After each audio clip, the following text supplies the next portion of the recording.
Good morning. Welcome to Live with Chatty Cathy this cold Wednesday morning. I mentioned last week that we were going to talk about flying geese, and I know a lot of people are intimidated by them. I hear it quite often. We had a quilt hanging in the front of the shop for a while that had lots of flying geese in it, and I heard it quite a bit then. People would say, "Oh, that's so pretty, but I don't do flying geese." Now, don't let flying geese intimidate you. It's just a matter of practice, and take some scrap fabric and try to get them to come out, and just that way you don't ruin your good fabric, but just take some scrap fabric and just keep trying and try a method that works for you. And that's what I'm here to show you today, several different methods of doing flying geese. Now, when I start here, I'm going to have Michelle, who's videoing this, walk around the back and film it from over my shoulder. I think she's tall, I'm short, so I think this will work pretty well for you. Now, this is the most common method that you're going to see. Let's see how big this is. This one, well, I don't know, I'm not sure how big this was supposed to come out, but anyway, we've got a rectangle, and just for example, for grins, you want to do a finished 2-inch by 4-inch flying geese. This is called the goose. The big part is called the goose. So you want to add a 1/2 inch to those finished measurements so that you know what you need to start out with. So you're going to need a 2.5 by 4.5 inch rectangle. So we have that there. Then you're going to need two, and a lot of people call these skies. So you're going to need 2 squares, and these are going to be the 2.5 inches, which would be the width here. So then you're going to draw a line from corner to corner, and I'm going to go ahead. I don't have my pins handy, but I like these little clips, and I'm going to lay it there, and then you're going to stitch on this. I'm sorry, I've got it the wrong way. Okay, you've got your line drawn, and you're going to stitch on this line, but you want to stitch it on the right side of that line. Does that make sense? You're going to be on it, but you're going to be on more to the right of it, because thread takes up space, so that when you get that done and you fold this back, you want it to be flush. So here, let me show you this. So you can kind of see I stitched it on the inside of that. And then if I fold this back before I do any cutting, you can see that comes across there nice and even. So then what I'm going to do is I'm going to take my ruler and I'm going to trim this off 1/4 inch and press it back. Then I'm going to go ahead, and let's just go ahead and take this, let's say it's like this, and I'm going to put this one on this side, and I'm going to do the same thing. I'm going to stitch it down there, I'm going to flip it back, and voila, there you've got your flying geese, and it's a perfect flying geese. Okay, this is going to be the most common method that you're going to see, especially if you need just one flying geese. Now, this method's kind of cool because you get 4 flying geese out of this. Let me see. I'm going to look at there's a little chart on this. See if I can tell you. All right, in order to get 4 at a time, you're going to need 1 large rectangle and 4 small squares.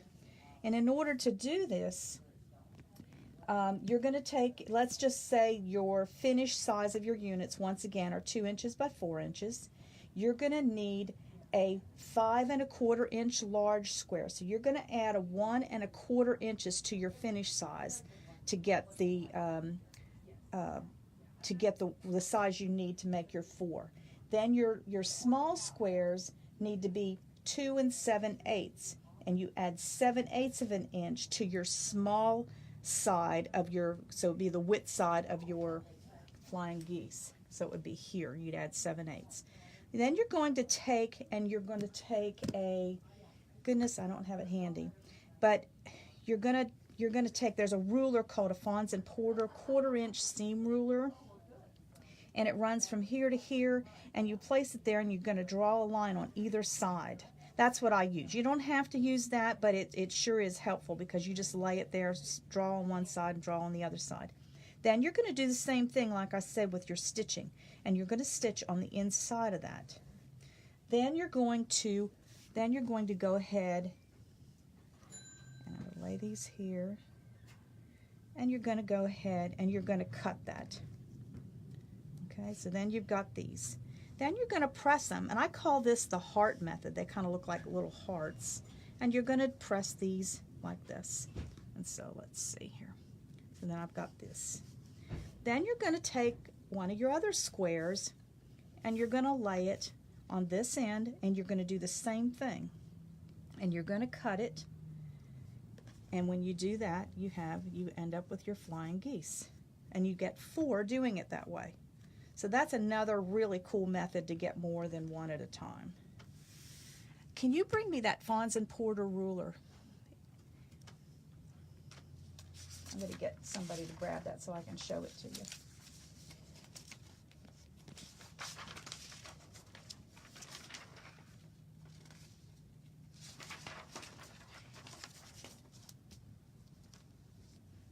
Okay.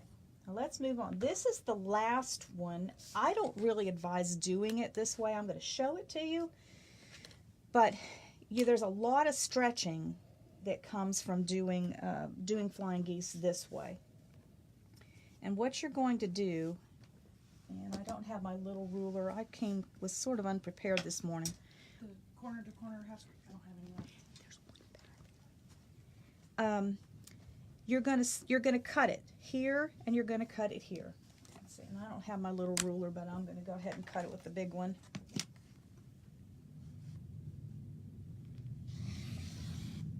And I like using a rotating mat to do this because you don't want to move it.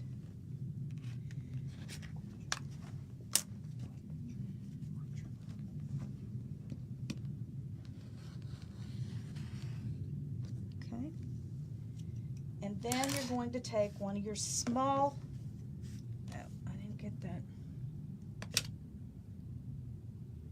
There, so we've got, I think this blade's got a nick in it. Okay, then you're going to take your small square, and you're going to cut it from corner to corner.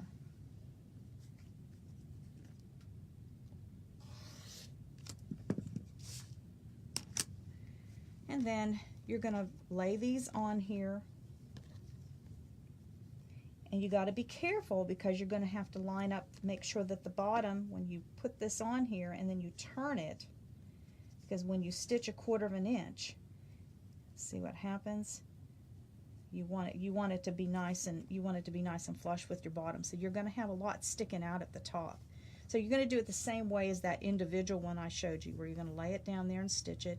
You're going to lay the second one down and stitch it, and then you have a flying geese. Like I said, I don't recommend this one because you're working on the bias. They're going to be really stretchy. If you have to unsew something, then it really becomes a problem. Now here's this ruler that I was talking about earlier. This is the little Fons and Porter ruler that I like to use.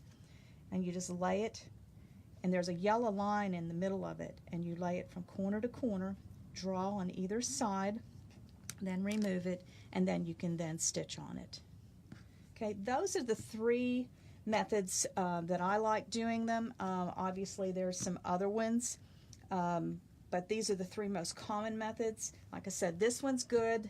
I call this the heart method. This one's good for if you need more than one. Most patterns probably will use this single method.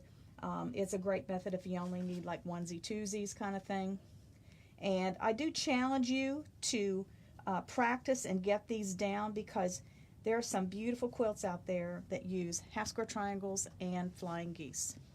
So with that, I hope that helped. If you have any questions, please feel free to call the shop. Our number is 940-689-0990, or you're welcome to stop in, and that's what we're here for. We're here to help you learn and get better. So with that, have a great Wednesday.